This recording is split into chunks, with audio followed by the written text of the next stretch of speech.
तुझ्या आईचे पैसे मी नाशिकला गेल्यावर ट्रान्सफर कर. तुला वेड लागलंय का? लागलं नाही तर लागेल. इथे राहिलो तर नक्की लागेल. काही येतं काय मला मिनल? मला काहीच येत नाही. धड घरातला नळ पण दुरुस्त करता येत नाही मला. त्याकरता पण म्हातारे काका लागतात. पायातली चप्पल नीट करायची असेल तर चांभार तो संते ऍटलीस्ट मडकी विकून स्वतःचे पैसे कमवतो यार. आणि मी I am good for nothing यार. I am good for nothing.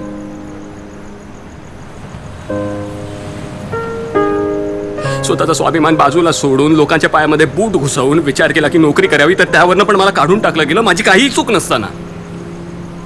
असं वाटलं ज्याची चूक आहे त्याला पकडावं आणि एक मुस्कटात ठेवून द्यावी. पण त्याच्याही घरी गेलो तर असं वाटलं की कदाचित त्याची काहीच चूक नाहीये.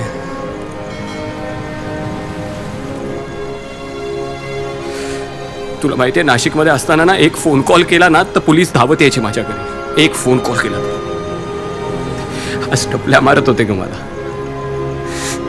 मुस्कटात ठेवून दिली माझ्या. It's very insulting Minal. एवढं हतबल मला कधीच वाटलं नाही.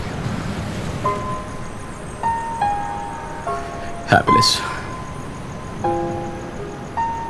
नाही नाही नाही. ती कंपनी आजोबांनी उभी केली आहे आणि ते बरोबर म्हणत होते माझी अजिबात लायकी नाहीये. होऊ दे त्यांच्या मनासारखं. जातो मी. आदित्य जाणार तर तू होतासच. तू थोडी नाही इथे कायमचा थांबायला आला होतास.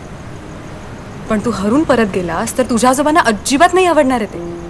हा पण तू जिंकून परत गेलास तर ते नक्की खुश होतील. आणि या सगळ्यावर ना वेगळ्याने बेट लावायला तयार आहे. तुला अजूनही कळत नाहीये.